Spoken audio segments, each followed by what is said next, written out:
Pinatay ng sariling anak ang kanyang ina sa pamamagitan ng walang pusong pagtataboy. Habang nanginginig si Salvacion sa gitna ng bagyo, nagpapakasasa ang manugang sa perang ninakaw sa kanya. Pabigat ka lang, lumayas ka. Ngunit ang basurang itinapon nila ay isang bilyonaryang magpapabagsak sa kanilang kinatatayuan. Babangon ang inang inalipusta upang maningil sa sariling laman at dugo. Handa na ba silang anihin ang karma ng kanilang kasakiman? Oh my God! Santino, look at this bag, limited edition 2. Mas kailangan ko to para sa image natin kaysa sa gamot ng matandang yan na wala namang ginawa, kundi umubo at maging pabigat sa bahay na ito. Ang malamig na bakal ng lumang lata ng biskwit ay halos bumaon sa nanginginig na mga palad ni Salvacion. Walang laman. Ang mga barya at lukot na perang papel na pinag-ipunan niya ng 5 taon mula sa katas ng pagtitinda ng lugaw, ang kaisa-isang pag-asa sana para sa gamot ng apong si Maya ay naglaho na parang bula. Pinalitan ng isang pekeng balat ng hayop na bitbit ngayon ng babaeng sumira sa kanyang pamilya. Walang luhang pumatak sa mga mata ng matanda. Tanging isang nakakabinging pamamanhid ang gumapang mula sa kanyang mga talampakan patungo sa kanyang dibdib. Ang hangin sa paligid ay tila naging matalim na salamin na hinihiwa ang kanyang lalamunan sa bawat paghinga. Sa kabilang silid, umalingaw-ngaw ang sunod-sunod at malalim na pag-ubo ni Maya. Bawat ungol ng bata ay tila punyal na unti-unting pumapatay sa kaluluwa ng isang lola. Hinarap ni Salvacion ang kanyang anak, ang mga matang lumabo na sa paglipas ng panahon ay naghahanap ng kakampi. Santino, anak, ang pambili ng gamot ng bata. Hindi makahinga ang apo ko. Ngunit sa halip na ipagtanggol ang ina, umiwas ng tingin ang lalaking binuwis niya ang sariling buhay para mapalaki. Pumasok si Santino sa sala, kinakapa ang likod ng kanyang asawang si Rosalinda na tila ba ito pa ang inaapi. Ma, tama si Rose. Kailangan namin mag-invest sa connections at mukha. Palagi ka na lang naghahanap ng problema. Kung hindi ka ba naman nakikialam sa desisyon namin, tahimik sana tayo rito. Masyado kang nagiging pabigat sa pagsasama namin. Pare-pareho lang tayong nahihirapan dahil sa mga hinaing mo. Gumuho ang mundo ni Salvacion.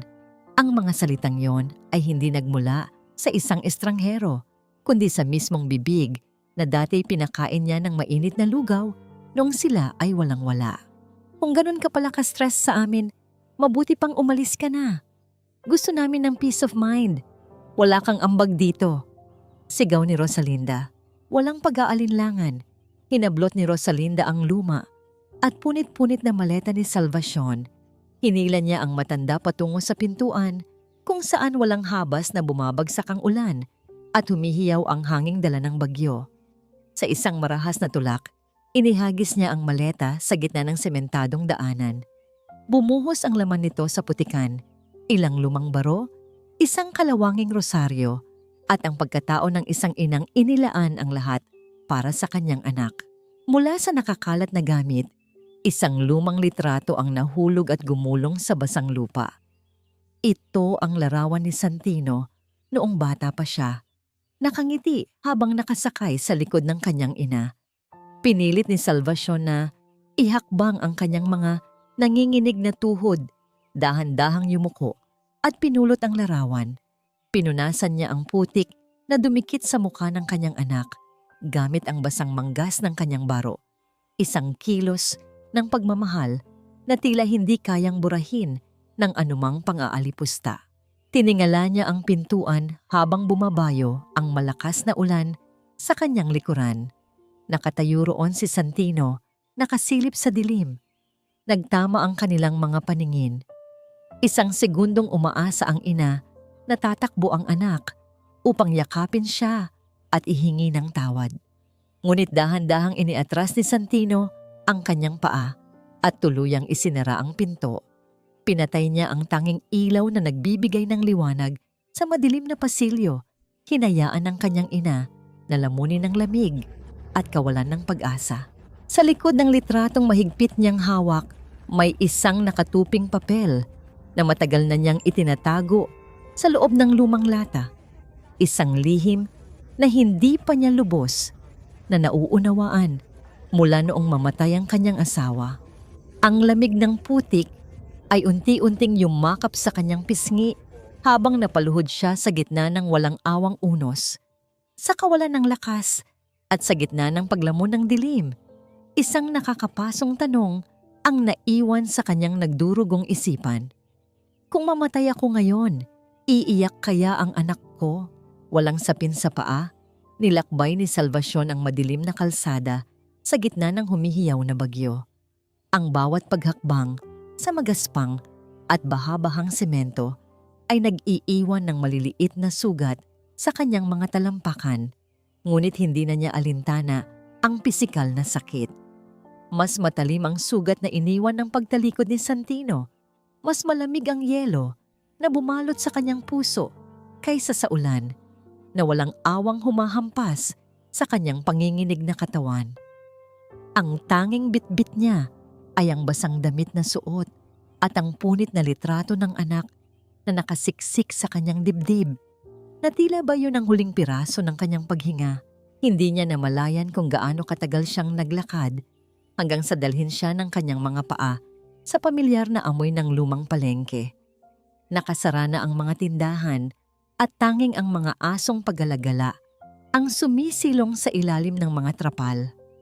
Sa isang madilim na sulok kung saan niya inilagay ang kanyang kaldero ng lugaw, sa loob ng 4 na dekada, doon siya naupo.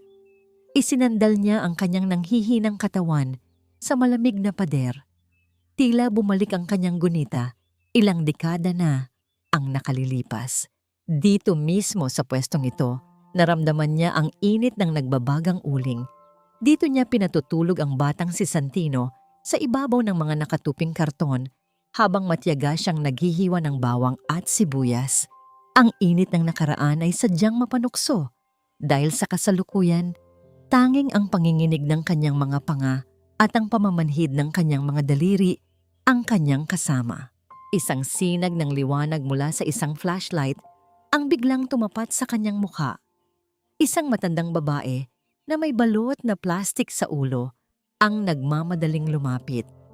Ito ay si Aling Nena, ang matagal na niyang kaibigan na nagtitinda ng gulay sa kabilang pasilyo. Diyos ko po, Salvacion, bakit ka nandito sa labas? Anong nangyari sa'yo? At basang-basa ka? Ang boses ni Aling Nena ay puno ng pag-aalala at takot nang makita ang kalagayan ng kaibigan. Hindi makasagot si Salvacion. Tanging ang panginginig ng kanyang mga labi at ang pagtulo ng luha na sumama sa patak ng ulan ang naging tugon niya. Agad na inalalayan ni Aling Nena ang matanda. Pilit na itinayo at inakay patungo sa isang maliit na barong-barong sa likod ng palengke kung saan siya natutulog. Pinunasan niya ang basang buhok ni Salvacion at binalot ang kanyang nanginginig na katawan ng isang makapal at lumang kumot. Mula sa maliit na kaldero, nagsalin si Aling Nena ng mainit na lugaw sa isang mangkok. Inihipan niya ito at dahan-dahang inilapit sa nanginginig na mga kamay ng kaibigan. Kainin mo ito, Mare. Pampainit ng sikmura. Kahit anong pinag-awayan ninyo sa bahay, hindi tama na palayasin ka ng manugang mo sa ganitong panahon. Tinanggap ni Salvacion ang mangkok.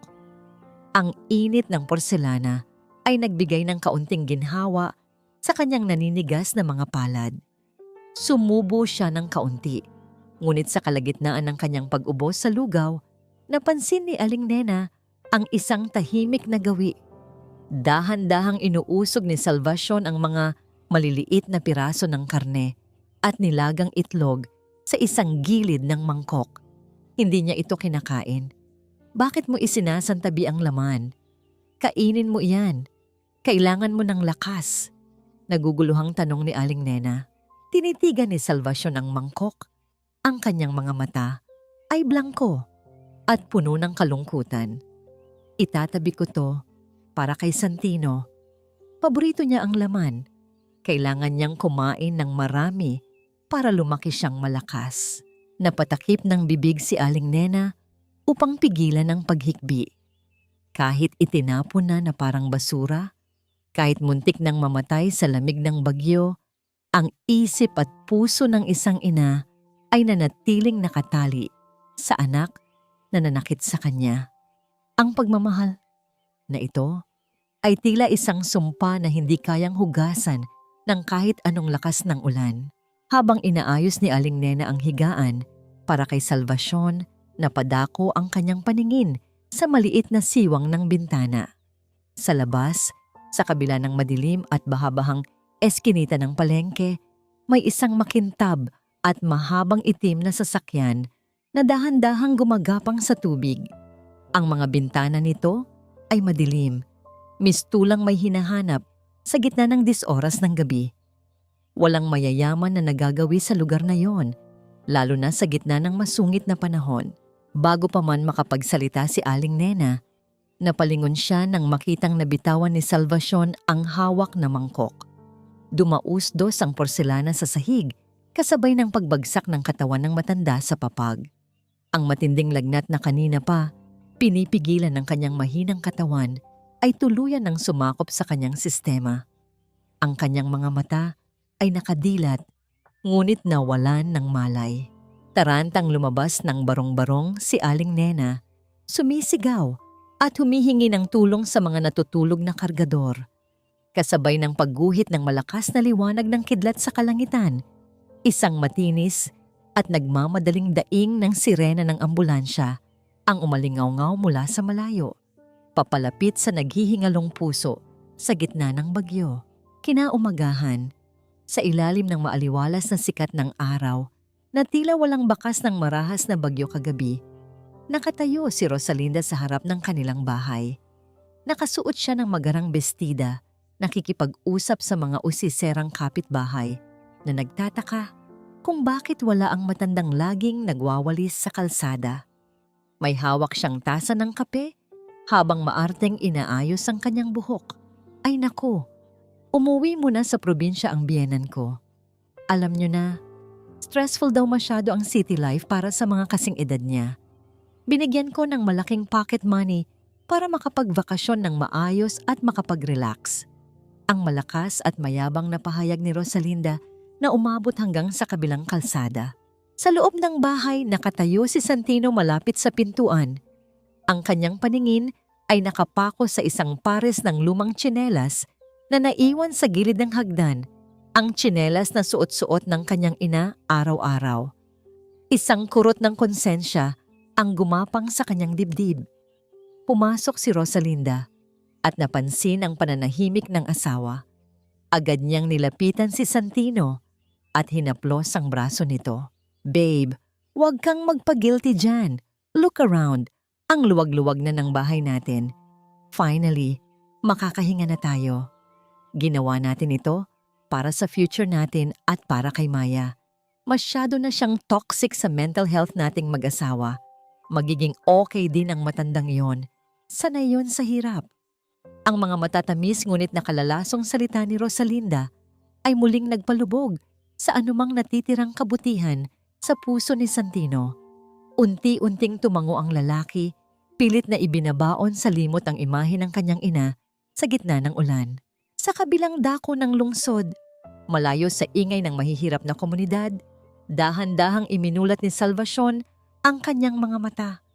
Ang una niyang naramdaman ay ang kakaibang lambot ng kutsyon sa kanyang likuran. Isang malaking kaibahan sa matigas na karton at malamig na semento na nakasanayan niya. Ang hangin ay malinis at amoy bulaklak, at ang tanging sumisira sa katahimikan ay ang paulit-ulit na pagtibok ng makina sa gilid ng kanyang higaan na nagbabantay sa kanyang pulso. Sinubukan niyang bumangon, ngunit ang kanyang lalamunan ay tila tinik na natutuyo. Napatingin siya sa basong may tubig sa ibabaw ng maliit na mesa sa kanyang gilid. Pilit niyang iniunat ang kanyang nanginginig na kamay upang abutin ito. Sa buong buhay niya, siya ang palaging nag-aasikaso. Siya ang palaging nag-aabot ng inumin at pagkain sa iba. Hindi siya sanay na maging walang kakayahan. Bago pa man mahulog ang baso, mula sa kanyang mahihinang daliri, isang malapad at maiinit na palad ang umalalay sa kanya. Isang matikas na lalaking may maputing buhok, nakasuot ng mamahaling barong Tagalog, ang maingat na nag-abot ng tubig sa kanyang mga labi. Pagkatapos makainom, tinitigan ni Salvacion ang mukha ng lalaki. May mga luhang namumuo sa mga mata nito habang nakatingin sa kanyang kulubot na mukha. "Hindi mo na ba ako natatandaan, Ate Salve?" Bahagyang nanginig ang boses ng lalaki, puno ng emosyon. 20 taon na ang nakalilipas. Ako yung lalaking nakatayo sa gilid ng tulay, nawalan ng pag-asa dahil sa matinding pagkakabaon sa utang. Pakiramdam ko noon ay wala ng direksyong matatahak sa buhay. Ako iyong binigyan mo ng kaisa-isang sobre ng pera na natanggap mo matapos ang pagpanaw ng asawa mo. Kahit wala kang hinihinging anumang kapalit. Nanlaki ang mga mata ni Salvacion. Siya si Emilio, ang malayong pinsan ng kanyang asawa na minsan niyang tinulungan dahil hindi niya kayang makakita ng isang pamilyang mawawalan ng ama.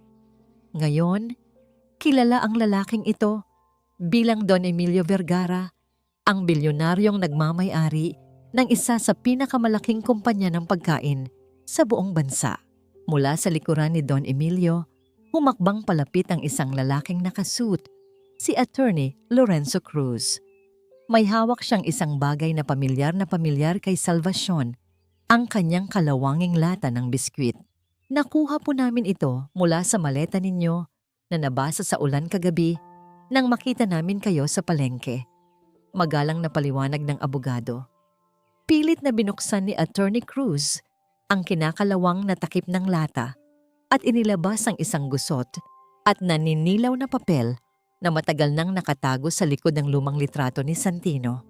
"Wala namang halaga yan," mahinang sambit ni Salvacion. Bakas ang hiya sa kanyang boses. "Iningatan ko lang yan dahil akala ko ay sulat ng pasasalamat mula kay Emilio. Hindi naman kasi ako marunong magbasa ng mga ganyang papeles." Umiling si Don Emilio. Ang mga luha ay tuluyan ng bumagsak sa kanyang mga pisngi. "Ate Salve, ilang taon kitang pinahanap. Binili ko ang buong lupain ng palengke kung saan ka nagtitinda at ang mga kalapit na kalsada. Nagbabaka sakaling makita kita roon at mabigyan ng maayos na pwesto. Dahil ang hawak mong papel na yan ay hindi isang simpleng sulat." Inilatag ni Attorney Cruz ang lumang dokumento sa ibabaw ng kama. Itinuro ang mga pirma sa ibaba nito. "Madam Salvation, ang papel pong ito ay isang opisyal na sertipiko ng paglipat ng shares. Ang perang ibinigay ninyo noon ang nagligtas sa Vergara Foods mula sa pagkalugi. Dahil doon, pag-aari ninyo ang 30% ng buong kumpanya. Kayo ang pinakamalaking individual na namumuhunan at nagmamay-ari ng bilyon-bilyong halaga ng ari-arian." Ang katahimikan sa loob ng malawak na kwarto ay naging mabigat. Ibinaba ni Salvacion ang kanyang paningin. Tinitigan niya ang kanyang sariling mga kamay na puno ng kalyo, mga kuko na nangingitim sa uling, mga daliring madalas magdugo sa paghihiwa ng bawang. Isang linggo matapos ang malagim na gabi ng bagyo, ang maliit at simpleng bahay ni Santino ay nagmistulang isang marangyang bulwagan. Ang walang tigil na pag-aayos ng mga kubyertos, pag-uusog ng mga mabibigat na silya at pagkabit ng mga mamahaling palamuti ay pumuno sa buong kabahayan. Nakatayo si Rosalinda sa gitna ng sala, nakapamewang at suot ang isang kumikinang na bestida na halos umabot hanggang talampakan. Matinis ang kanyang boses habang nagmamando sa mga inupahang tauhan ng catering. "Make sure na yung imported wine ang isa-serve nyo sa mga VIP guests ko, okay? Ayoko ng cheap na pagkain. Ngayon na naging president ako ng Homeowners Association, kailangan flawless ang party na ito. We need to show them na nasa high society na tayo." Wika ni Rosalinda, bakas ang labis na pagmamalaki sa kanyang mga ngiti. Ngunit sa isang madilim na sulok ng kwarto, malayo sa ingay ng pagdiriwang, nakaupo ang 8 taong gulang na si Maya. Mahigpit niyang yakap ang isang lumang panyo na amoy bawang at sibuyas, ang tanging naiwan mula sa kanyang lola Salvacion. Pilit niyang pinipigilan ang kanyang paghikbi, ngunit ang kanyang maliliit na balikat ay patuloy sa paggalaw dahil sa matinding pangungulila at takot. Nang marinig ni Rosalinda ang pag-iyak ng bata, mabilis siyang pumasok sa kwarto at padabog na isinara ang pinto. "Ano ba, Maya? Can you stop crying? Nakakasira ka ng mood. Ilang beses ko ba sasabihin sa'yo na nasa probinsya na ang lola mo dahil ayaw na niya sa atin? Kung patuloy kang iiyak dyan, ikukulong kita rito sa kwarto habang nagpa-party kami sa labas." Banta ng kanyang ina. Walang nagawa ang bata, kundi takpan ang kanyang bibig. Hinahayaang tahimik na tumulo ang kanyang mga luha sa maruming panyo. Sa labas naman ng gate, malayo sa paningin ng kanyang asawa, nanginginig ang mga kamay ni Santino habang inaabot ang isang makapal na brown envelope sa isang lalaking may malaking peklat sa mukha at napapalibutan ng mga armadong tauhan. Ito si Donato, ang kilalang leader ng isang sindikato ng mga nagpapautang na may labis na taas ng interes. Siguraduhin mo lang na mababayaran mo ito sa katapusan ng buwan, Santino. Nakapangalan sa ina mo ang titulo ng lupa at bahay na isinanla mo sa akin bilang kolateral. Kapag pumalya ka, hindi lang bahay mo ang kukunin ko.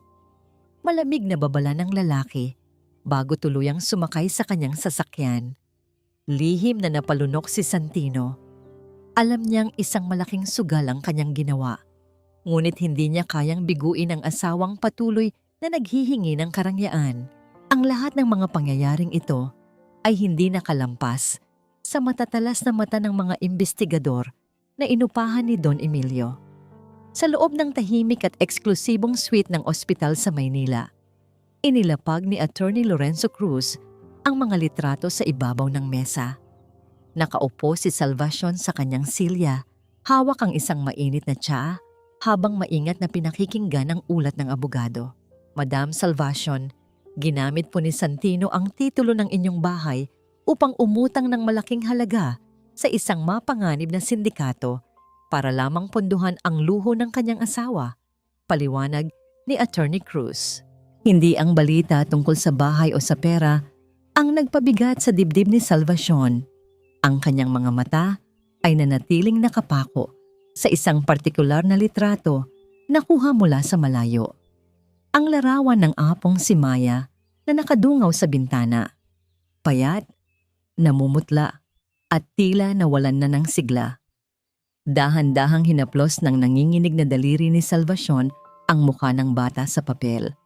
Ang mga luhang kanina pa niya pinipigilan ay tahimik na pumatak, bumagsak sa litrato at tila humugas sa kalungkutan ng kanyang apo. Ang sakit ng pagtataboy sa kanya ay walang binatbat sa kirot nang makitang nagdurusa ang inosenteng bata. Huminga ng malalim si Don Emilio, hindi maitago ang galit sa kanyang mukha. "Ate Salve, sabihin mo lang ang salita. Ipapakulong ko ang manugang mo. Ipapasira ko ang buhay ni Santino at babawiin natin ang bahay mo nang walang kahirap-hirap. Hindi sila nararapat sa kahit anong awa." Dahan-dahang umiling si Salvacion. Pinunasan niya ang kanyang mga luha gamit ang likod ng kanyang palad.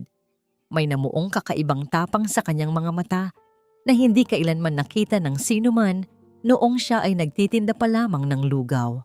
Hindi, Emilio. Ang pananakit sa kanila ay hindi magtuturo ng leksyon.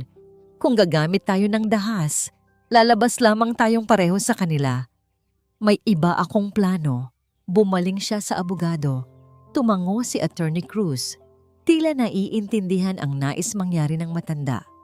Mula sa kanyang sadyadong lalagyan, inilabas ng abogado ang isang makapal na dokumento na puno ng mga legal na selyo. Walang pag-aalinlangang kinuha ni Salvacion ang gintong panulat. Kahit mabagal at nanginginig, maingat niyang inilagda ang kanyang pangalan sa bawat pahina ng kasulatan. Isang lihim na kasunduan na babago sa ihip ng hangin. Makalipas ang ilang oras, Bumukas ang pinto ng kwarto. Inalalayan ng mga nurse si Salvacion patungo sa isang malaking salamin. Hindi na siya ang matandang nakasuot ng manipis at butas-butas na duster. Ngayon, nakabalot sa kanyang katawan ang isang pino at eleganteng itim na terno na yari sa mamahaling tela.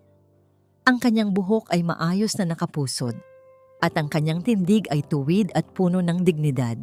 Tinitigan niya ang kanyang sarili sa salamin. Ang matandang inalipusta at itinapon sa ulan ay namatay na sa gabing iyon. Ang nakatayo ngayon ay ang pinakamalaking tagapagmana ng Vergara Foods, isang inang handang gawin ang lahat upang iligtas ang kanyang pamilya mula sa tuluyang pagkabulok ng kanilang kaluluwa. Hinarap niya si Don Emilio at Attorney Cruz. Ang kanyang tinig ay kalmado, ngunit may dalang bigat ng paparating na bagyo. Oras na para umuwi. Sa kabilang dako ng bayan, ang paglalatag ng mahabang telang puti sa hapagkainan ng mga reyes ay patuloy sa pag-usad, kasabay ng pagdating ng mga bisitang walang kamalay-malay sa paparating na unos. Kasagsagan ng kasiyahan sa bakuran ng mga reyes, ang liwanag ng mga nakasabit na bumbilya ay nagbibigay ng artipisyal na kinang sa mga pekeng alahas ni Rosalinda, habang buong pagmamalaki siyang nakikipag-usap sa kanyang mga bisita. You know, this house is just our starting point. Balak talaga ni Santino na bumili ng mas malaking property sa Alabang next year. Ngayong wala na kaming pabigat na binubuhay, everything is falling into place. Nakangiting pahayag ni Rosalinda habang bahagyang iniaangat ang kanyang kupita ng alak. Ang mga kapitbahay na dati ay iniiwasan siya ngayon ay nakapaligid sa kanya. Nabighani sa huwad na yaman na kanyang ipinaparada. Ngunit ang maingay at masayang paligid ay biglang naputol nang mabalot ng matinding liwanag mula sa kalsada ang buong bakuran. Isang mahabang convoy ng mga makikintab at itim na Mercedes-Benz ang magkakasunod na huminto sa tapat ng kanilang gate. Ang sabay-sabay at makinis na pagtigil ng mga gulong sa aspalto ay nagdala ng nakakabinging katahimikan sa buong lugar. Nawala ang mga ngiti ng mga bisita. Lahat ng mata ay natuon sa mga sasakyang tila nagmula sa isang mundo na hindi nila kailanman maaabot. Bumukas ang pinto ng pinakagidlang sasakyan. Isang lalaking nakasuot ng formal na kasuotan ang mabilis na lumabas upang alalayan ang pasahero sa loob. Dahan-dahang humakbang pababa ang isang babae. Wala na ang kupas at butas-butas na duster.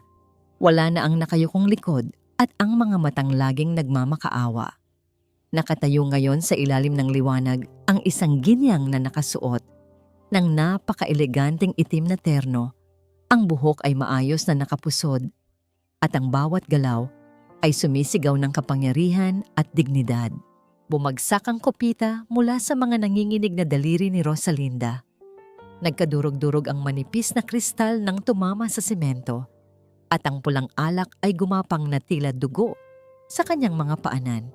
Sa kanyang tabi, ang mga tuhod ni Santino ay tila naging halaya. Halos hindi niya makilala ang babaeng nakatayo sa kanilang harapan. Ngunit ang mga matang iyon, ang mga matang puno ng sakit na kanyang tinalikuran sa gitna ng bagyo ay walang iba kundi ang sa kanyang ina. Si Salvacion. Bago pa man makapagsalita ang sinuman, humakbang pasulong si Attorney Lorenzo Cruz. Hawak niya ang isang itim na folder. Ang kanyang mukha ay seryoso at walang bahid ng pagbibiro. Magandang gabi sa inyong lahat. Nandito kami upang formal na ipaalam sa mga kasalukuyang nakatira sa bahay na ito ang isang mahalagang usaping legal. Malakas at malinaw na panimula ng abogado. Ibinuka niya ang folder at inilabas ang isang dokumento na may gintong selyo. Ayon sa pinakabagong record ng Registry of Deeds, ang lupang ito at ang bahay na nakatirik dito ay ganap ng inilipat sa pangalan ng Vergara Foods Corporation. At bilang pinakamalaking shareholder ng kumpanya, ang buong kapangyarihan sa ari-ariang ito ay nasa ilalim ng direktang kontrol ni Madam Salvacion Reyes. Sa makatuwid, anumang pekeng titulo na ginamit ni Ginoong Santino Reyes upang isanla ang bahay na ito sa kahit anong sindikato ay ganap na walang bisa. Parang binuhusan ng kumukulong tubig ang buong pagkatao ni Rosalinda. Ang mga bisitang kanina lamang ay pumupuri sa kanya ngayon ay nagbubulungan. Unti-unting lumalayo na tila ba siya ay may nakakahawang sakit. Ang panlilin lang na ginawa nila ni Santino ay nabunyag sa harap ng lahat ng taong gusto nilang papurihan. Sa gitna ng tensyon at pagkapahiya ng mag-asawa, isang maliit na figura ang mabilis na tumakbo mula sa loob ng bahay. Si Maya, na nakasuot ng lukot na damit at may mga tuyong luha sa pisngi, ay dumaan sa gitna ng mga nagulat na tao. Pagkakita sa pamilyar na mukha, walang pag-aalinlangan siyang yumakap nang mahigpit sa mga binti ni Salvacion. "Lola, Lola ko, bumalik ka, Lola." Ang pag-iyak ng bata ay puno ng pananabik at dalisay na pagmamahal. Ang malamig at matapang na anyo ni Salvacion ay panandaliang natunaw. Dahan-dahang bumaba ang kanyang mga kamay upang haplusin ang buhok ng kanyang apo. Ito ang nag-iisang ginto sa gitna ng mga basurang nakapaligid sa kanya. Isang pagmamahal na hindi nabibili at hindi nagbabalat kayo. Sa isip ni Salvacion, narito ang dahilan kung bakit kailangan niyang maging matatag. Kung hahayaan niyang malugmok ang sarili niya sa pag-iyak, paano niya ililigtas ang batang ito mula sa tiyak na kapahamakan mula sa utang ng sindikato? Ano ang gagawin ng mga mapanganib na lalaking iyon kapag nalaman nilang walang halaga ang isinanlang papel ni Santino? Hindi na nakayanan ni Santino ang bigat ng kanyang dibdib. Nakita niya ang inang minsan niyang ipinagtabuyan. Ngayon ay siya palang nagmamay-ari ng tanging yaman na ipinagmamalaki nila. Namuo ang mga luha sa kanyang mga mata. Nanginginig siyang humakbang palapit. Itinaas ang mga kamay upang yakapin ang ina at humingi ng kapatawaran. Ma, patawarin mo ako. Hindi ko alam. Ma, ako to, ang anak mo.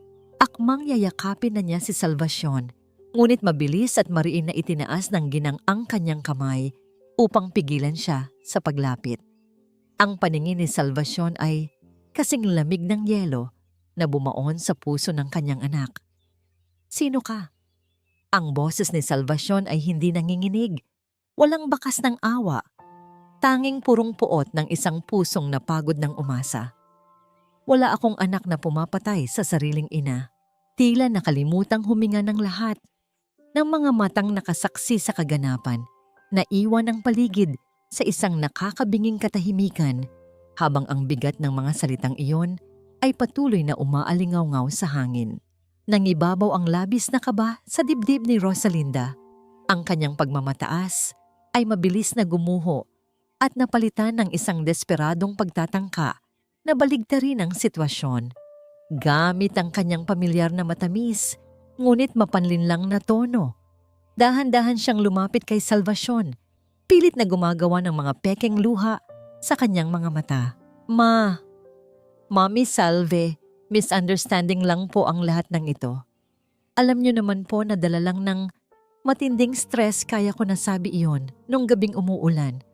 Gusto ko lang po talaga kayong mapabakasyon sa probinsya para makapagpahinga kayo. Hindi ba, Santino? Mahal na mahal namin kayo, Ma. Panginginig na paliwanag ni Rosalinda habang sinusubukang abutin ang kamay ng matanda. Ngunit tanging isang malamig na titig ang isinukli ni Salvacion. Isang paningin na walang bahid ng awa. Tila tumatagos sa pinakaloob ng huwad na kaluluwa ng kanyang manugang. Hindi niya inalis ang pagkakayakap kay Maya. Tinitiyak na pakiramdam ng bata ay ligtas ito sa ilalim ng kanyang mga bisig. Bago pa man makasagot si Santino upang suportahan ang kasinungalingan ng kanyang asawa, isang magaspang at galit na boses ang pumunit sa hangin mula sa labas ng bakuran.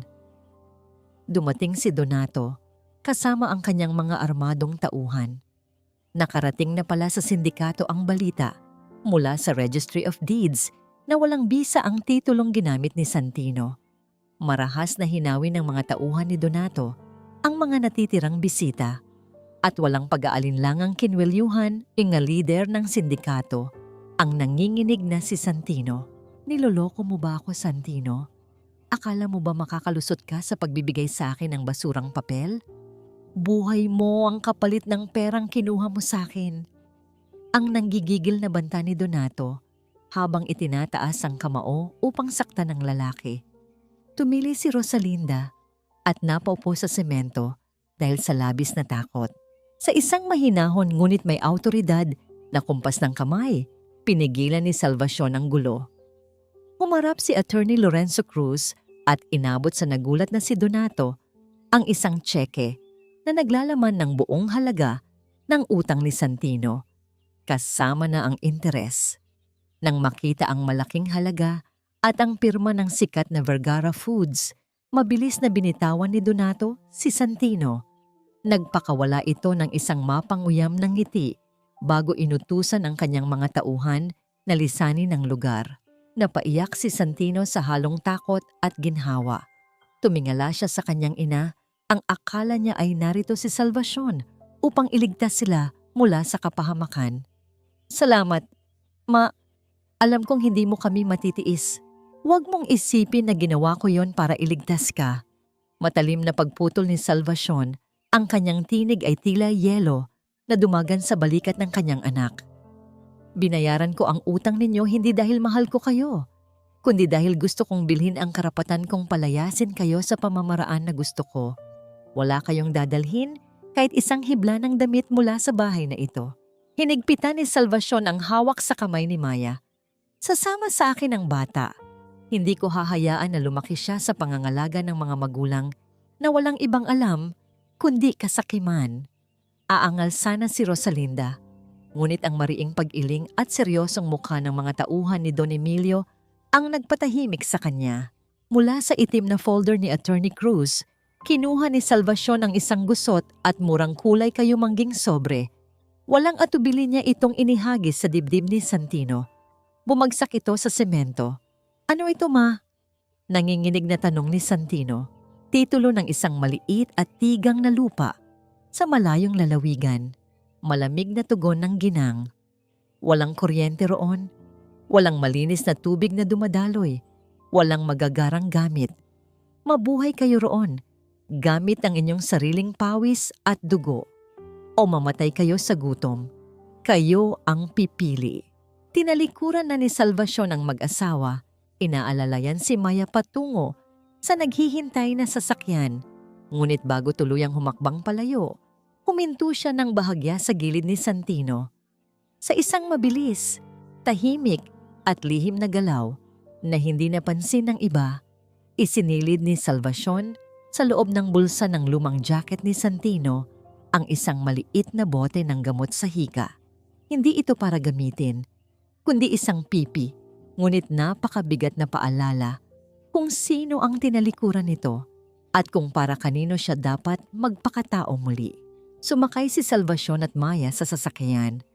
Ang mabigat na paglapat ng bakal na tarangkahan ng bahay ay tila tuldok sa maluhong pamumuhay na matagal na pinangarap ni Rosalinda. Naiwan sina Santino at Rosalinda na nakatayo sa gitna ng kalsada. Suot ang kanilang mga mararangyang damit na wala ng halaga habang inuulan sila ng mga mapanghamak na tingin at malulutong na panlalait mula sa mga kapitbahay na kanina lamang ay nakikisalo sa kanilang alak. Paano kaya makakabangon ang 2 taong sanay sa karangyaan sa isang lugar kung saan maski ang lupa ay walang awang sumusubok sa tatag ng tao? Ang init at alikabok sa hangin ng lalawigan ay tila naging mapanuksong pagsalubong sa 2 kaluluwang napalayas mula sa kanilang huwad na kaharian. Matapos ang ilang oras na paglalakbay lulan ng isang lumang bus, nakarating sina Santino at Rosalinda sa kapirasong lupa na nakasaad sa titulo. Walang bakas ng anumang sibilisasyon, tanging isang sira-sirang kubo na gawa sa nabulok na kawayan at kalawanging yero ang nakatirik sa gitna ng malawak, bitak-bitak at tigang na lupain. Halos hindi maihakbang ni Rosalinda ang kanyang mga paa na nakasuot pa rin ng mamahaling takong. Ang kanyang kumikinang na bestida na kanina lamang ay simbolo ng kanyang kayabangan, ngayon ay puno na ng putik at mantsa. Nang tuluyan silang pumasok sa loob ng madilim na kubo, sumalubong sa kanila ang amoy ng lumang kahoy at alikabok. Walang ilaw, walang malinis na tubig, at higit sa lahat, walang pagkain. Sa unang gabi ng kanilang pagdurusa, nilamon sila ng nakakabinging katahimikan na binabasag lamang ng matinding pagkalam ng kanilang mga sikmura. Sa gitna ng dilim, nagsimula ang turuan. Kasalanan mo to, Santino. Kung naging matalino ka lang at hindi ka nagpa-auto sa nanay mo, sana nakahiga tayo ngayon sa aircon at kumakain ng masarap. Matinis na panunumbat ni Rosalinda habang pilit na tinataboy ang mga lamok na kumakagat sa kanyang balat. Hindi na nakapagtimpi si Santino. Ako pa talaga ang may kasalanan, Rose. Kung hindi dahil sa pesteng kaluhuan mo, kung hindi dahil sa pamimilit mong isanla ang bahay para sa walang kwentang party na yon, hindi mangyayari sa atin ito. Ikaw ang nagpalayas sa nanay ko. Nag-iyakan silang dalawa, hindi dahil sa pagsisisi, kundi dahil sa matinding pagkabigla na ang kanilang komportableng buhay ay naglaho na parang bula. Kinabukasan, dala ang huling pag-asa na makatakas sa impyernong yon, naglakad si Rosalinda ng ilang kilometro patungo sa bayan. Bitbit niya ang kanyang mga paboritong gintong kwintas at mamahaling singsing. Pumasok siya sa nag-iisang sanglaan sa palengke nang may ngiti ng pag-asa. Ngunit ang nangiting iyon ay mabilis na nabura ng ibalik sa kanya ng tagasuri. Ang mga alahas, kasabay ang isang mapangutyang tawa ng may-ari at ng mga taong nakapila. Ang mga alahas na ipinagmamalaki niya sa mga kaibigan ay puro peke at walang anumang halaga. Umuwi si Rosalinda, nabasag ang takong ng sapatos, sugatan ng mga paa, at tuluyang nadurog ang natitirang pride sa kanyang pagkatao. Dahil walang pera at walang mapupuntahan, napilitan si Santino na harapin ang lupang nakapaligid sa kanila. Nakahanap siya ng isang kinakalawang at mapurol na asarol sa likod ng kubo. Ang lalaking sanay na humawak ng malilinis na piyesa ng makina sa syudad ngayon ay kailangang makipagbuno sa matigas na lupa. Sa bawat paghampas niya ng asarol, pilit na lumalaban ang tigang na semento ng kalikasan. Lumipas ang ilang oras, ang mga palad niyang malalambot ay nagkaroon ng mga paltos na kalaunay pumutok at nagdugo. Sa gilid, sinubukan ni Rosalinda na tumulong sa pagbunot ng mga matataas na damo upang may mataniman. Ngunit sa hindi inaasahang pagdulas, bumagsak siya sa isang maputik na bahagi ng irigasyon. Nabali ang kanyang mga inalagaang kuko at ang kanyang mukha na laging puno ng mamahaling kolorete ay nalublob sa maitim na putik. Umupo siya sa lupa at walang pakundangang humagulgol sa matinding desperasyon. Natigil si Santino sa pag-aararo. Binitawan niya ang asarol na nabahiran na ng sarili niyang dugo. Dahan-dahan niyang inangat ang kanyang nanginginig na mga palad, tinitigan ang mga sariwang sugat at malalalim na hiwa. Sa sandaling iyon, tila tumigil ang pag-ikot ng mundo. Pumasok sa kanyang isipan ang imahe ng mga kamay ng kanyang ina. Mga kamay na hindi kailanman naging makinis, mga daliring may permanenteng mantsa ng uling at bawang, mga kalyong tumubo dahil sa walang tigil na paghihiwa at pagbubuhat ng mainit na kaldero. Noon, kinakahiya niya ang mga kamay na yon. Ngayon, sa wakas ay naramdaman niya ang eksaktong sakit ng bawat sugat na tiniis ng kanyang ina upang mapakain siya at mapag-aral. Iyon ang presyo ng pagmamahal na kanyang tinapakan. Pagsapit ng madaling araw kinabukasan, isang kakaibang bagay ang natagpuan ni Santino sa labas ng kanilang pintuan. Isang maliit na supot na gawa sa katsa at sa loob nito ay may mga buto ng ampalaya, sitaw at kamatis, walang pangalan, walang anumang sulat. Sino ang mag-iiwan ng ganitong biyaya sa gitna ng kawalan, gayong alam nilang wala silang ni isang kakilala sa lugar na yon. Sa kabila ng pagtataka, ginamit nila ang mga butong yon, kasama ang isang maliit na supling ng kamot-bote na nakuha nila mula sa ligaw na halaman. Buong araw nila itong inalagaan, dinilig ng tubig na inigib pa mula sa malayong balon. Ngunit tila sinusubok talaga ng langit ang hangganan ng kanilang kayabangan. Kinahapunan, isang marahas na paghampas ng hangin ang biglang dumating. Ang puwersa ng kalikasan ay walang awang nananalasa sa kapirasong taniman. Pinilit ni Santino na harangan ng kanyang katawan ang kaisa-isang supling ng kamote na kanilang itinanim, ngunit sadyang napakalakas ng unos. Ang halaman ay nabunot mula sa lupa, isinama ng hangin palayo at nawala sa gitna ng kadiliman. Napaluhod si Santino sa mabatong lupa. Ang mga dugot pawis niyang tuhod ay bumaon sa tigang na dumi. Inangat niya ang kanyang mukha. Ang ulan ay sumasabay sa mga luhang umaagos mula sa kanyang mga mata at isang mahabang sigaw ng pagkabigo ang kanyang pinakawalan patungo sa nagdidilim na kalangitan. Ang pamumula ng kalangitan dahil sa parating na bagyo. Isang buwan ang mabilis na lumipas, ngunit para kina Santino at Rosalinda, bawat araw ay tila isang taon ng kalbaryo. Ang kanilang mga katawan na dati ay namumintog sa masasarap na pagkain ay unti-unting nanghina at namayat. Ang balat ni Rosalinda na laging binubuhusan ng mamahaling losyon nga ngayon ay nanunuyot at tostado na sa ilalim ng walang awang sikat ng araw. Wala na ang kislap sa kanyang mga mata. Tanging ang malalalim na itim na bilog sa paligid nito ang nagpapakita ng pagod at kawalan ng pag-asa. Isang gabi, ang matinding init sa loob ng kubo ay napalitan ng nakakangilong panginginig. Humahampas ang lagnat sa buong katawan ni Rosalinda dahil sa pag-inom ng maduming tubig mula sa sapa. Wala silang kahit isang butil ng gamot. Nakahiga siya sa malamig na papag. Ang kanyang mga labi ay puting-puti at nanunuyo, habang ang kanyang hininga ay gumagapang na tila isang kandilang malapit ng mapundi. Nataranta si Santino. Hinanap niya ang kanyang pitaka, ngunit tanging alikabok at mga lumang resibo na wala ng halaga ang laman nito. Tumingin siya sa kanyang asawa at sa unang pagkakataon, hindi galit ang naramdaman niya, kundi isang matinding takot na baka ito na ang huling gabi na makakasama niya si Rosalinda. Dala ng desperasyon, lumabas si Santino sa dilim. Tinahak niya ang mahaba at mabatong daan patungo sa kaisa-isang bahay na may ilaw sa kabilang burol. Ang bahay ng isang matandang magsasaka na dati ay hindi niya man lang binabati. Pagdating sa harap ng kawayang bakod, huminto ang kanyang mga paa. Ang kanyang mataas na pride, ang kanyang pagiging engineer sa Maynila, ay tila isang pader na humaharang sa kanya.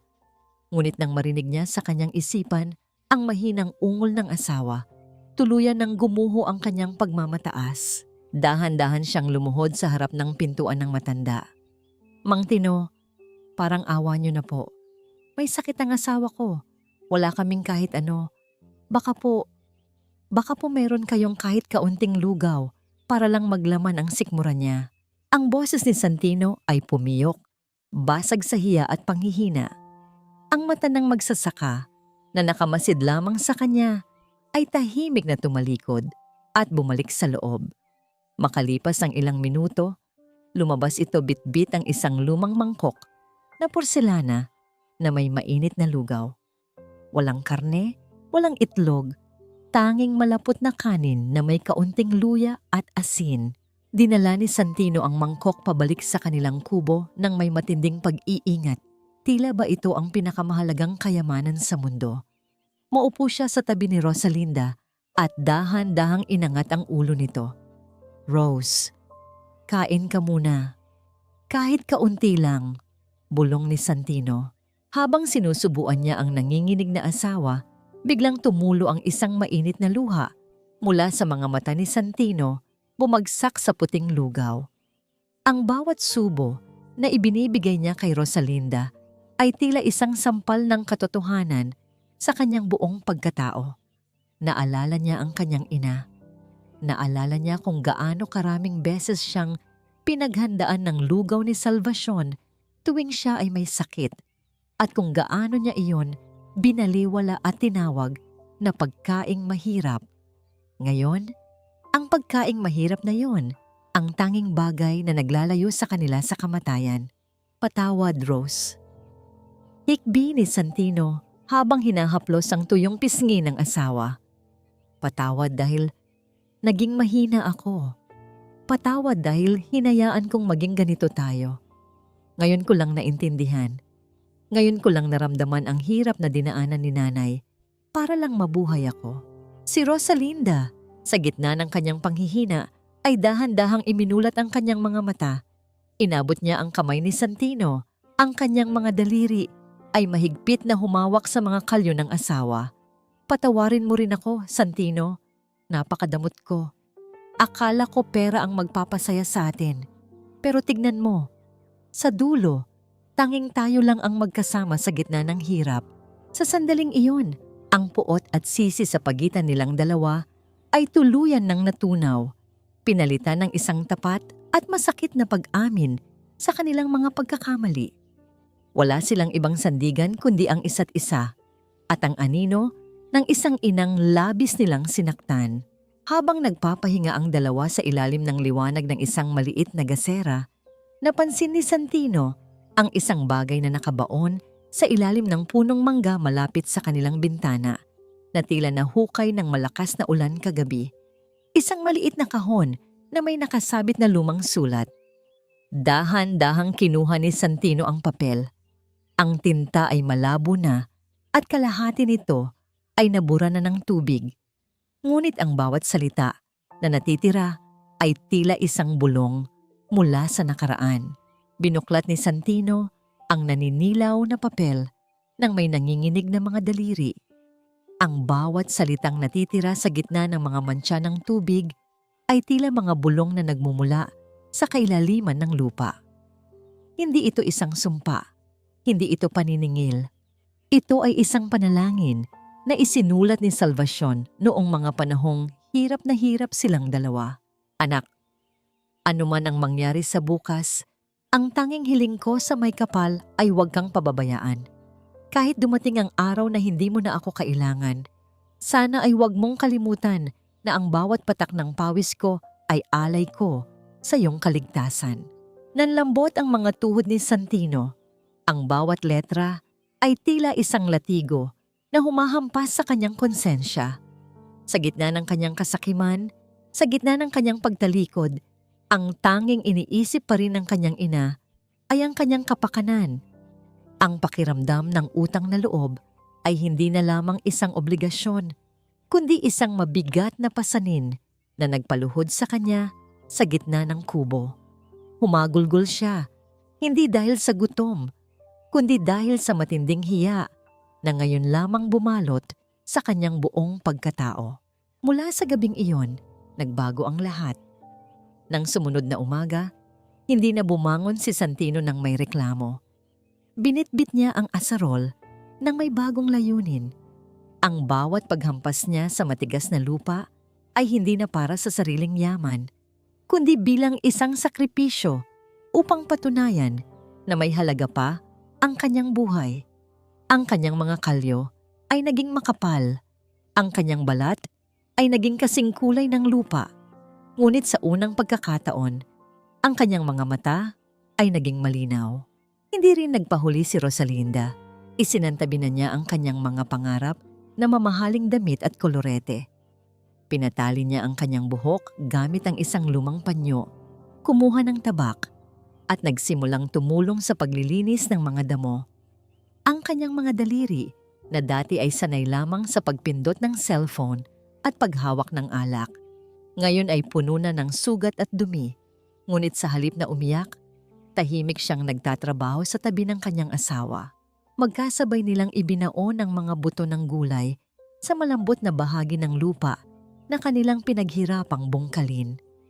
Tinanggap nila ang bawat sakit ng likod, ang bawat hapdi ng sikat ng araw, at ang bawat patak ng ulan nang may nakatampok na kapayapaan sa kanilang mga mukha. Ang paghihirap ay naging daan upang mahanap nila ang kanilang mga sarili na nawala sa gitna ng kinang ng Maynila. Isang hapon, habang nagpapahinga sila sa ilalim ng silong ng kubo, pinaghatian nila ang isang maliit na piraso ng tinapay na ibinigay ng isang dumadaang magsasaka. Nakaupo sila sa sahig, madungis, amoy pawis, ngunit may mga ngiting tapat at puno ng pagmamahal na ngayon lamang muling sumibol sa pagitan nilang dalawa. Ang toxic na relasyon na puno ng panunumbat ay napalitan ng isang pagkakaisang binuo ng hirap. Ang sarap pala ng ganito, Santino. Mahinang sambit ni Rosalinda habang nakasandal ang ulo sa balikat ng asawa. Yung alam mong pinagtrabahuhan mo ang bawat subo. Tumango si Santino at hinalikan ng noo ng asawa. Pangako, Rose, babawi tayo. Hindi na para sa pera, kundi para kay nanay at kay Maya. Ngunit sa gitna ng kanilang katahimikan, isang puting sasakyan na may tatak ng lokal na munisipyo ang huminto sa tapat ng kanilang kubo. Isang doktor at isang nurse ang bumaba. Bitbit ang mga gamot at kagamitang pang-medikal. Sabi nila ay bahagi raw ito ng isang espesyal na programa para sa mga malalayong komunidad, ngunit ang kakaiba ay sila lamang ang pinuntahan nito sa buong burol. Ang misteryong ito ay nanatiling nakabitin sa hangin, tila may isang anghel na patuloy na nakabantay sa kanila mula sa malayo. Habang maayos na silang namumuhay sa kanilang munting paraiso, biglang sumiklab ang ingay mula sa isang lumang transistor radyo na nakuha ni Santino sa palengke. Isang balita ang bumasag sa kanilang kapayapaan. Ang malakas at mabilis na pagsasalita ng announcer ay tila kidlat na tumama sa dibdib ni Santino. Isang malungkot na balita para sa kumpanya ng Vergara Foods. Ang kanilang pinakamalaking shareholder na si Madam Salvation Reyes ay isinugod sa intensive care unit matapos ang isang malalang atake sa puso sa kanyang tahanan sa Forbes Park. Sa kasalukuyan, nananatiling kritikal ang kanyang kondisyon. Nabitawan ni Santino ang hawak na asarol. Ang unang lunti ang dahon, nakakasibol pa lamang mula sa lupa, ay tila nawalan ng kulay sa kanyang paningin. Ang mundong pilit niyang itinatayo ay muling nayanig ng isang katotohanang baka huli na ang lahat para sa kanyang hiling na kapatawaran. Sa gitna ng karangyaan ng isang penthouse sa Forbes Park, nakaupo si Salvacion sa harap ng isang malawak na bintanang salamin na tinatanaw ang nagliliwanag na lungsod ng Maynila. Sa kabila ng malalambot na carpet at mga gintong palamuti sa paligid, ang kanyang hapagkainan ay nanatiling payak. Isang mangkok ng mainit na lugaw na siya mismo ang nagluto ang nasa kanyang harapan. Ngunit sa bawat subo niya, tila may malaking bara sa kanyang lalamunan. Ang lasa ng luya at asin na dati ay nagbibigay sa kanya ng lakas, ngayon ay tila walang buhay dahil wala siyang kasabay sa pagkain. Lumapit ang kanyang apong si Maya, na ngayon ay malusog na ang pangangatawan at nakasuot ng malinis na uniforme ng paaralan. Umupo ang bata sa tabi ng kanyang lola at dahan-dahang hinawakan ang kulubot na kamay nito. Lola, masarap po ba ang luto niyo? Bakit po kayo umiiyak? Pinunasan ni Salvacion ang kanyang mga mata gamit ang dulo ng kanyang panyo. Wala ito, apo. Napuwing lang ang lola mo sa usok ng kalan. Lola, kailan po ba uuwi si Papa at Mama? Sabi niyo po nagtatrabaho lang sila sa malayo para maging mabuting tao. Miss ko na po sila. Ang inosenteng tanong ni Maya na tila isang patalim na bumaon sa dibdib ni Salvacion. Isang matipid na ngiti lamang ang naisagot ng matanda. Habang sa loob niya ay nagtatalo ang pagmamahal ng isang ina at ang tungkulin niyang ituwid ang baluktot na landas ng kanyang anak. Pumasok si Don Emilio sa silid, bitbit ang isang tablet na naglalaman ng mga ulat mula sa lalawigan. Ipinakita niya kay Salvacion ang mga palihim na kuha ng kanyang mga investigador. Sa mga larawan, nakita ni Salvacion si Santino na nakayuko sa ilalim ng sikat ng araw. Ang katawan ay puno ng putik habang nagbubungkal ng lupa. Nakita rin niya si Rosalinda na nag-iigib ng tubig. Ang mukha ay wala ng bahid ng kolorete, kundi purong pagod at pagsisikap. Nanginginig ang mga kamay ni Salvacion habang hinahaplos ang screen ng tablet. Nakita niya ang mga kalyo sa kamay ni Santino sa pamamagitan ng zoom ng kamera. Emilio, tignan mo, ang anak ko. Mukhang magsasaka na siya. Katulad ko na siya. Ate Salve, nagbabago na sila. Ang tigang na lupa na ibinigay mo ang naging paaralan nila para matutunan ang halaga ng bawat butil ng kanin. Pahayag ni Don Emilio. Gusto mo na bang ipasundo ko sila? Maari na nating tapusin ang paghihirap nila. Sandaling tumigil ang paghinga ni Salvacion. Gusto niyang sumigaw ng oo.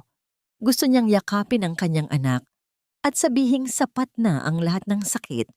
Ngunit bago pa siya makapagsalita, naalala niya ang gabi ng bagyo at ang lamig ng ulan. Naalala niya ang kasakimang muntik ng pumatay sa kanilang lahat. Hindi pa, Emilio. Hayaan muna nating lumalim ang kanilang mga ugat sa lupa. Ang mabilis na pagpapatawad ay baka maging mabilis na paglimot sa leksyon. Mahinang tugon ni Salvacion. Ngunit habang sinasabi niya ang mga salitang yon, naramdaman niya ang isang matinding kurot sa kanyang kaliwang dibdib. Isang hapdi na tila binibiyak ang kanyang puso. Kinagabihan, habang ang lahat ay himbing na sa pagtulog, naglakad si Salvacion patungo sa kanyang aparador. Inilabas niya ang isang lumang kamiseta ni Santino na palihim niyang kinuha bago sila lumayas sa bahay.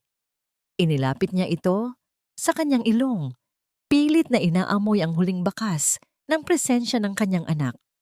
Ang pangungulila na 2 taon na niyang kinikimkim ay tila isang malaking alon na biglang sumabog sa loob ng kanyang sistema. Biglang nanikip ang kanyang paghinga. Ang hangin sa paligid ay tila nawala. Napahawak si Salvacion sa gilid ng higaan. Ang kanyang mga daliri ay pilit na kumakapit sa kumot habang ang kanyang paningin ay unti-unting nagdidilim. Sinubukan niyang tawagin si Maya o ang mga nurse sa labas, ngunit walang boses na lumabas sa kanyang mga labi. Ang matinding pag-aalala para sa kanyang anak, ang bigat ng lihim na kanyang itinatago, at ang panghihina ng kanyang matandang katawan ay tuluyan ng sumuko. Bumagsak si Salvacion sa sahig. Ang huling naramdaman niya ay ang malamig na semento bago siya tuluyang lamunin ng kawalan ng malay. Makalipas ang ilang minuto, ang katahimikan ng penthouse ay binasag ng nagmamadaling mga hakbang ng mga medikal na tauhan.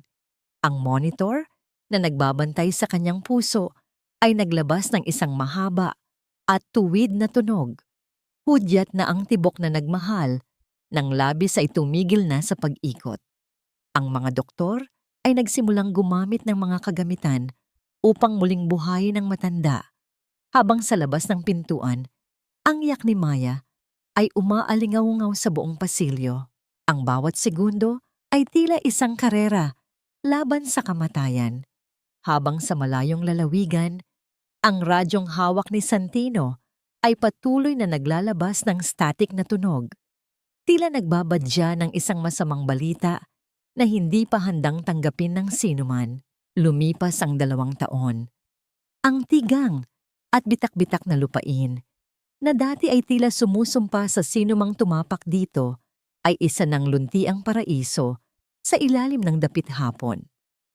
Ang bawat patak ng pawis ni Santino at Rosalinda ay tila naging mahiwagang tubig na nagbigay ng buhay sa mga tuyot na ugat. Ngayon, ang mga hanay ng mga luntiang talong, mapupulang kamatis at malalabay na dahon ng ampalaya ay sumasayaw sa ihip ng mahinang hangin.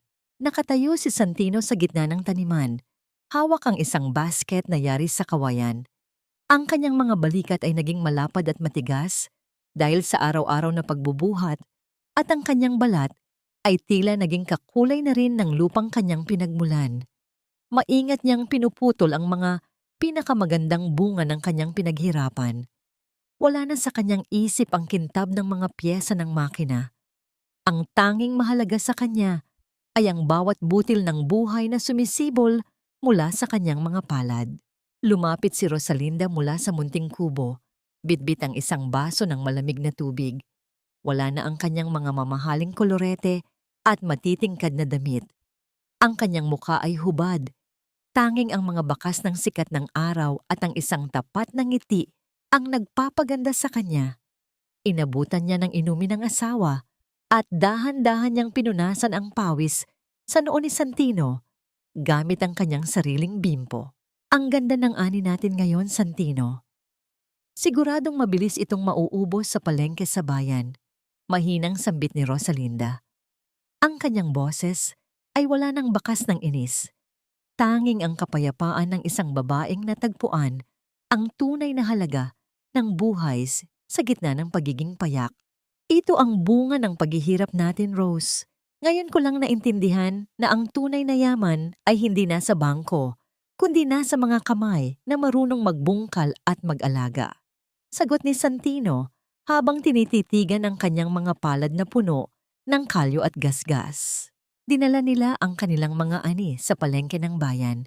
Sa unang pagkakataon, hindi sila nagpunta roon upang magmayabang o bumili ng luho. Nakipagsapalaran sila bilang mga magsasaka. Sa pagtatapos ng araw matapos maibenta ang bawat basket ng gulay, naupo ang dalawa sa isang gilid ng kalsada. Inilabas ni Santino ang kinita nila, mga barya at lukot na perang papel. Dahan-dahan niyang naramdaman ang bigat ng mga barya sa kanyang palad. Isang matinding kurot sa puso ang naramdaman niya nang maalala ang gabing ninakawan niya at ni Rosalinda ang latang kinalawang ng kanyang ina. Ang pakiramdam ng perang pinaghirapan ng tapat ay sobrang layo sa perang kinuha mula sa kasakiman.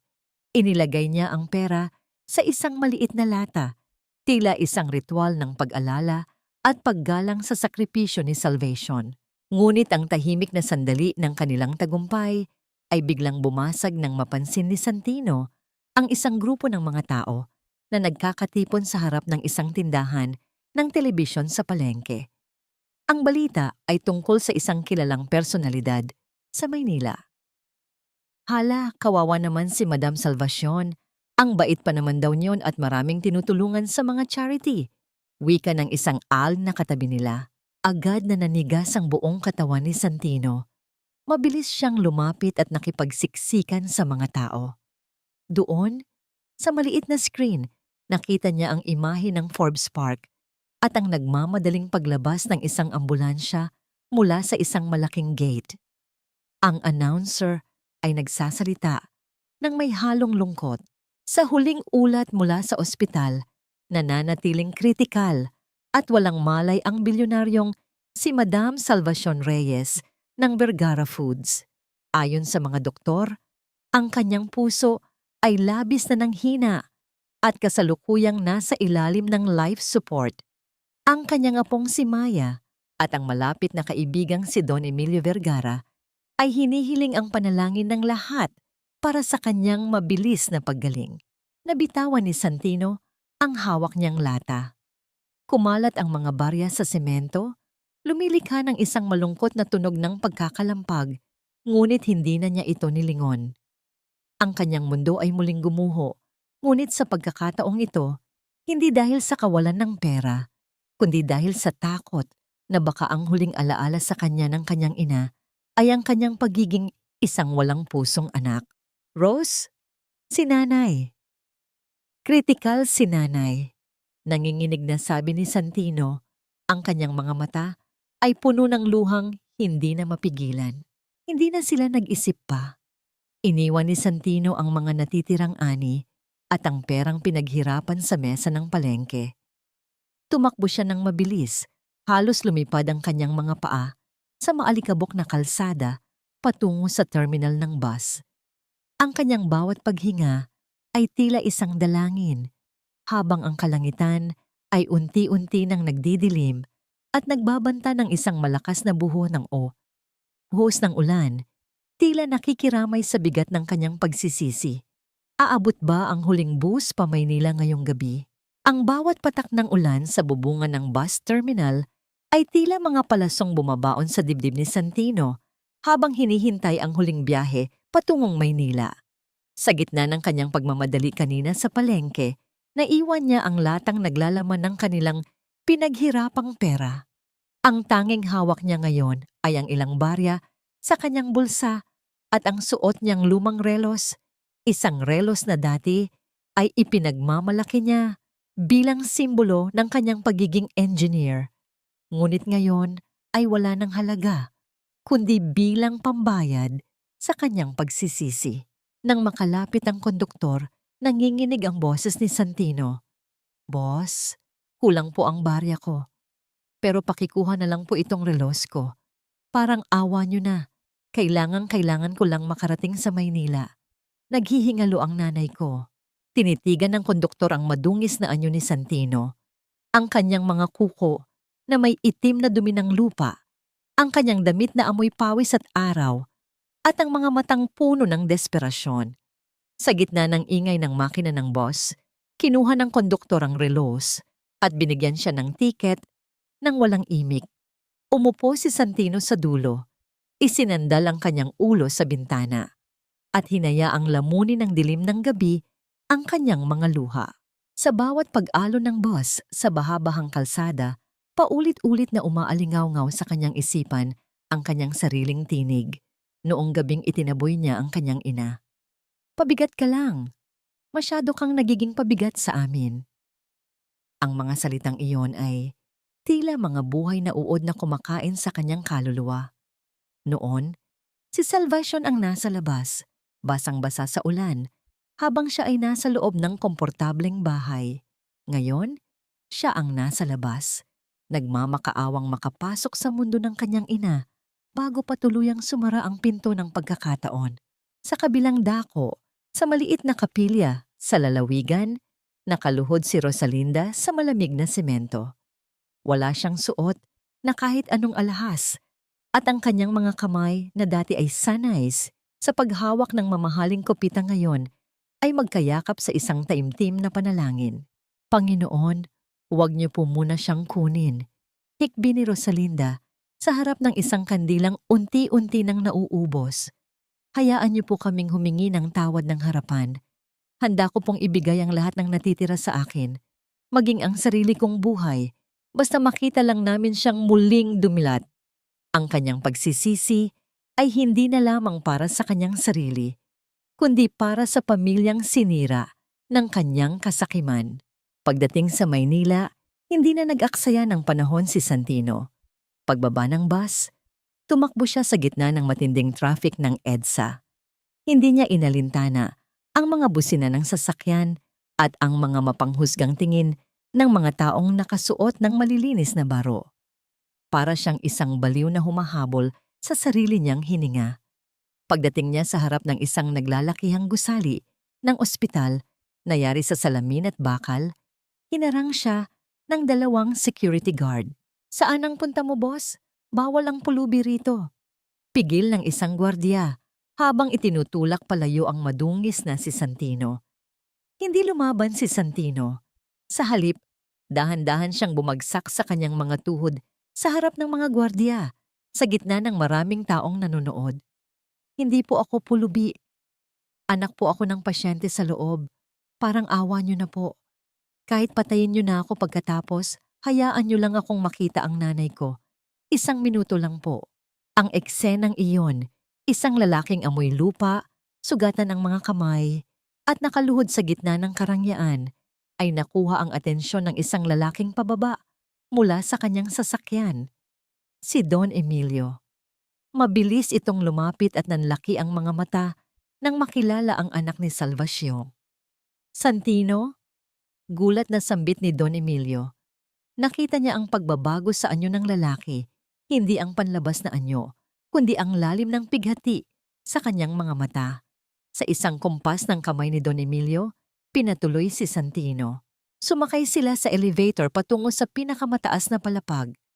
Ang bawat palapag na nadadaanan ay tila 1,000,000 taon para kay Santino. Nang bumukas ang pinto ng ICU, sumalubong sa kanya ang amoy ng matapang na alkohol at ang nakakabinging katahimikan ng mga makinang bumubuhay sa mga taong malapit na sa kabilang buhay. Dahan-dahan, Siyang pumasok sa loob ng malamig na silid. Doon, sa gitna ng mga kumikislap na monitor at mahahabang tubo, nakita niya ang kanyang ina. Napakaliit ni Salvacion tignan sa ibabaw ng malawak na puting kama. Ang kanyang mukha ay maputlang maputla at ang kanyang mga mata ay mahigpit na nakapikit. Tila ba naglalakbay na sa isang malayo at tahimik na lugar. Lumapit si Santino. Ang bawat hakbang ay tila may dalang mabigat na kadena.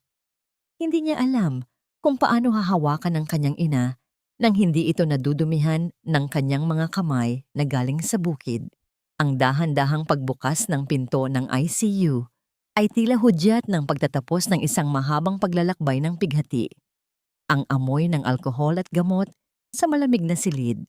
Bawat hakbang ni Santino ay tila may nakagapos na mabibigat na kadena sa kanyang mga binti. Ang dahan-dahang paglapit niya sa puting kama ay tila isang mahabang paglalakbay patungo sa katarungan ng kanyang mga kasalanan. Ang hangin sa loob ng ICU ay tuyot at amoy gamot, isang uri ng katahimikan na tanging ang mahina at mekanikal na tunog ng makinang humihinga para sa kanyang ina ang bumabasag. Nang sa wakas ay makatayo siya sa tabi ng higaan, tila tumigil ang pag-ikot ng mundo para kay Santino. Pinagmasdan niya ang mukha ni Salvacion. Sa ilalim ng maliliwanag na ilaw ng ospital, doon niya lamang tunay na nakita ang pinsala ng panahon at ng sakit. Ang mga pilak na hibla ng buhok ni Salvacion ay tila mas lalong dumami at ang kanyang mukha ay puno ng malalalim na guhit, mga mapa ng paghihirap at sakripisyo na hindi kailanman binigyang halaga ni Santino. Napagtanto niya kung gaano karaming sandali ang kanyang sinayang sa paghahabol ng kayamanang tanso, habang ang tunay na ginto sa kanyang buhay ay dahan-dahan nang naglalaho. Biglang umalingaw-ngaw sa kanyang pandinig, tila isang sumpa ang sarili niyang boses nung gabing itinaboy niya ang kanyang ina sa gitna ng unos. Pabigat ka lang. Masyado kang nagiging pabigat sa amin. Ang bawat titik ng mga salitang iyon ay tila naging mga buhay na uod na kumakain sa kanyang kaluluwa. Bawat alaala ng kanyang kalupitan ay isang punyal na paulit-ulit na sumasaksak sa kanyang dibdib. Ang boses na yon ay hindi na mawala sa kanyang isipan. Tila isang multo na naniningil sa bawat segundong hinayaan niyang manginig sa lamig ang inang nagluwal sa kanya. Dahan-dahang inabot ni Santino ang kamay ni Salvacion. Ang kanyang sariling mga kamay ay madungis, may mga itim na dumi sa ilalim ng mga kuko mula sa bukid at puno ng mga gasgas at kalyo. Ngunit nang hawakan niya ang kamay ng kanyang ina, naramdaman niya ang sobrang nipis at gaan nito, tila isang tuyong dahon na anumang oras ay maaari ng liparin ng hangin palayo. Ito ang kamay na nagluto ng libu-libong mangkok ng lugaw para mapag-aral siya. Ito ang kamay na humahaplos sa kanyang noo tuwing siya ay may sakit noong bata pa. Hindi na nakapagpigil si Santino. Ang matinding panghihinayang na 2 taon niyang itinago sa ilalim ng pagtatrabaho sa bukid ay biglang sumabog. Ang tahimik na pag-agos ng luha mula sa kanyang mga mata ay naging tuloy-tuloy. Bumabagsak ang bawat butil sa puting kumot ng ospital. Ang mga luhang iyon, na puno ng alat ng pagsisisi, ay tila isang banal na tubig na dahan-dahang hinuhugasan ang mga mantsa ng kanyang nakaraan. Ang bawat patak ay isang pagsisikap na mabura ang sakit na kanyang idinulot.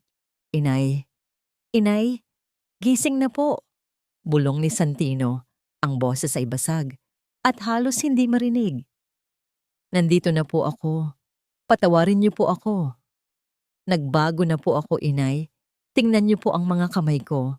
Katulad na po ng sa inyo. Sa gitna ng kanyang pagluhod at paghikbi, biglang naramdaman ni Santino ang isang mahinang kislot. Isang napakaliit na galaw mula sa mga daliri ni Salvacion na hawak-hawak niya. Dahan-dahang nagmulat ng mga mata ang matanda. Ang kanyang paningin ay malabo at puno ng pagod. Ngunit nang tumama ang kanyang mga mata sa madungis, payat At umiiyak na mukha ng kanyang anak, tila may isang himala ng buhay na muling sumibol sa kanyang sistema. Bumuka ang mga labi ni Salvacion, ngunit walang boses na lumabas dahil sa panghihina at sa mga tubong nakakabit sa kanya. Sa kabila nito, dahan-dahan niyang iniangat ang kanyang nanginginig na daliri, pilit na inaabot ang pisngi ng kanyang anak upang punasan ang mga luha nito. Isang kilos ng pag-ibig na hindi kayang patayin ng anumang galit o panahon. Ang pagbaba ng tuhod ni Santino sa sahig. Ang tuluyang pagbaba ng mga tuhod ni Santino sa malamig na sahig ng silid ay tila isang pagbagsak ng huling pader ng kanyang pagmamataas. Nakaluhod siya sa gilid ng higaan. Ang kanyang buong katawan ay nanginginig sa matinding emosyon habang dahan-dahan niyang kinuha ang nanghihinang kanang kamay ni Salvacion. Sa isang marahan at sagradong kilos, inilapit niya ang likod ng kamay ng kanyang ina sa kanyang noo upang humingi ng basbas, ang tradisyonal na pagmamano na matagal na niyang hindi ginagawa mula nang lamunin siya ng kasakiman. "Mano po, inay. Patawarin niyo po ako." Ang panginginig na hagulgol ni Santino, ang kanyang mga luha ay patuloy na dumadaloy sa kulubot na balat ng kanyang ina. "Patawarin niyo po ako sa lahat ng sakit na ibinigay ko sa inyo. Huwag mo po akong iwan, please. Kailangan pa po kita, inay." Ramdam ni Salvacion ang init ng mga luha ng kanyang anak sa kanyang palad. Ngunit higit sa lahat, naramdaman niya ang kakaibang kalyo at mga gasgas sa kamay ni Santino. Ito ay hindi na ang kamay ng isang lalaking walang ginawa, kundi magreklamo at magmalaki. Ito ay ang kamay ng isang magsasaka, isang taong natutong makipagbuno sa lupang tigang upang magkaroon ng makakain. Nakita at naramdaman ni Salvacion sa mga sugat na yon ang patunay ng 2 taon ng tahimik na pagdurusa, pagsisikap at pagbabago ng kanyang anak. Ang lupang binhi ng parusa ay naging lupang nagbigay ng bagong buhay sa kaluluwa ni Santino. Dahan-dahang inangat ni Salvacion ang kanyang kaliwang kamay, pilit na inilaban ang panghihina ng kanyang mga kalamnan upang haplusin ang magulo at madungis na buhok ng anak. Isang mahina, ngunit napakapayapang ngingiti ang sumilay sa kanyang mga labi. Isang ngiti na nagtataglay ng kapayapaang hindi kayang bilhin ng kahit anong bilyon sa kanyang bangko. Matagal na kitang pinatawad, anak." Ang pabulong at nanginginig na tinig ni Salvacion, ngunit kasing linaw ng kristal sa pandinig ng kanyang anak. Ang isang ina ay hindi kailanman kayang magtanim ng galit sa kanyang sariling laman at dugo. Gusto ko lang na matuto ka." Hindi na napigilan ni Santino ang kanyang sarili. Marahan niyang isinandal ang kanyang ulo sa dibdib ni Salvacion, habang ang matanda naman ay mahigpit siyang niyakap gamit ang kanyang natitirang lakas. Sa sandaling iyon, ang 2 taong puno ng pighati, gutom, galit at pangungulila ay tuluyang natunaw sa init ng kanilang yakap. Sa labas ng pintuan, tahimik na pinunasan ni Don Emilio ang kanyang sariling mga luha, habang ang mga doktor ay dahan-dahang umatras upang bigyan ng pribadong sandali ang naghilom na pamilya. Mabilis na lumipas ang panahon. Ang malamig na amoy ng ospital at ang nakakabinging tunog ng mga medikal na makina ay unti-unti nang naglaho sa gunita ni Santino. Napalitan ito ng mainit na simoy ng hangin at ng pamilyar na amoy ng basang lupa sa lalawigan. 1 buwan matapos ang madamdaming tagpo sa Maynila, nakatayo si Santino sa tabi ng kanyang kubo. Inaayos ang bubong na nasira ng nakaraang hangin. Si Rosalinda naman ay nasa tabi ng maliit na balon, naghuhugas ng mga bagong aning talong at kamatis habang nakangiti. Ang kapayapaan sa kanilang paligid ay tila isang gantimpala mula sa langit para sa kanilang tapat na pagbabago. Ngunit ang katahimikan ng bukirin ay biglang naputol nang dumating ang isang pamilyar at makintab na itim na sasakyan. Dahan-dahan itong huminto sa tapat ng kanilang kawayang bakod. Ang mga gulong ay dumaan sa tuyong dumi ng kalsada. Natigil sina Santino at Rosalinda sa kanilang ginagawa. Sabay nilang tinitigan ang sasakyan habang dahan-dahang bumubukas ang pinto nito. Isang munting boses ang biglang umalingaw-ngaw sa buong bukirin, pumunit sa katahimikan ng dapit hapon. Papa, Mama, ang pagbukas ng pinto ng sasakyan at ang tawag ng isang munting boses, ang dapit hapon sa lalawigan ay nababalot ng kulay kahel at lilang langit. Isang tanawing tila ipininta ng tadhana upang saksihan ang muling pagkabuo ng isang pamilyang winasak ng bagyo at kasakiman. Mabilis na bumaba si Maya mula sa sasakyan. Ang kanyang maliliit na paa ay humahalik sa maalikabok na lupa habang mabilis siyang tumatakbo patungo sa kanyang mga magulang. Nabitawan ni Santino ang kanyang hawak na martilyo at si Rosalinda naman ay binitiwan ang planggana ng mga gulay. Sabay nilang sinalubong ang kanilang anak ng isang mahigpit na yakap. Isang yakap na puno ng pangungulila at mga luhang 2 taon nilang iningatan. Sa likuran ng bata, dahan-dahang bumaba si Salvation mula sa sasakyan. Wala na ang kanyang mamahaling terno at mga gintong alahas. Nakasuot siya ng isang simpleng duster na gawa sa preskong tela at ang kanyang muka ay maaliwalas, malayo sa maputlang anyo niya sa ospital. Inay! Sabay na sambit ni na Santino at Rosalinda. Mabilis silang lumapit sa matanda at sabay na kinuha ang kanyang mga kamay para sa ngihipo ng basbas. Ang dating mataas na pride ni Rosalinda ay tuluyan nang napalitan ng isang tapat na paggalang. Umuwi na ako mga anak, hindi para maningil, kundi para mamuhay kasama kayo.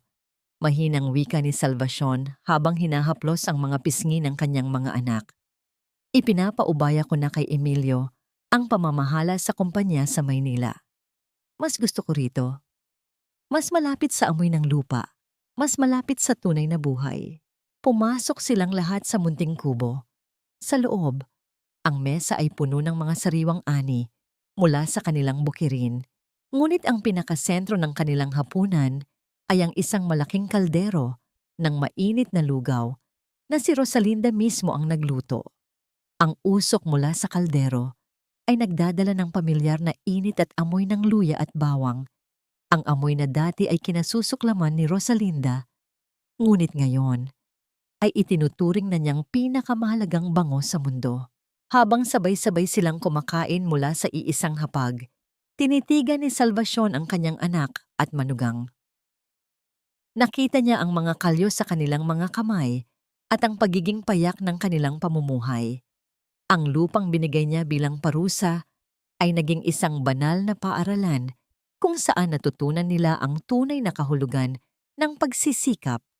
Ang katarungan ay hindi nakamit sa pamamagitan ng pagpapakulong o pagpatay, kundi sa pamamagitan ng pagbibigay ng pagkakataong mahanap muli ang nawalang dangal.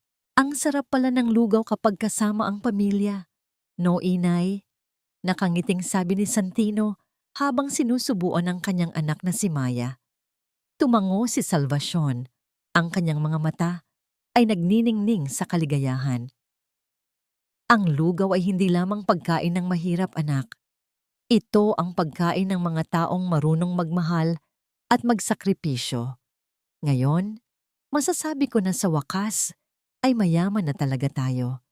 Hindi dahil sa bilyon sa bangko, kundi dahil sa pagmamahal na mayroon tayo sa bawat isa. Sa pagtatapos ng gabi, naupo si Salvacion sa harap ng kanilang maliit na beranda. Pinapanood ang mga alitap-tap na sumasayaw sa gitna ng kadiliman ng bukirin. Narating na niya ang dulo ng kanyang mahabang paglalakbay.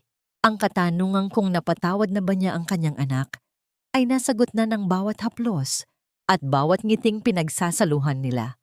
Ang kapayapaan ay hindi na lamang isang pangarap, kundi isang realidad na nararamdaman niya sa bawat tibok ng kanyang naghihilom na puso. At ang pinakamahalagang aral na nais niyang iwan sa lahat ay ito: ang utang na loob ay hindi isang pasanin, kundi isang ugat na nagdudugtong sa atin sa ating pinagmulan.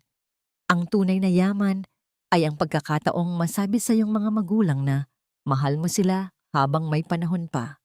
Habang unti-unting pumipikit ang mga mata ni Salvacion para sa isang mahimbing na tulog, ang tanging naririnig niya ay ang mahinang tawanan ng kanyang pamilya sa loob ng kubo at ang himig ng hanging bumubulong sa mga dahon ng kanyang bukirin. Sa wakas, ang inang itinaboy sa ulan ay nakahanap na ng kanyang permanenteng kanlungan sa piling ng mga taong natutong muling magmahal.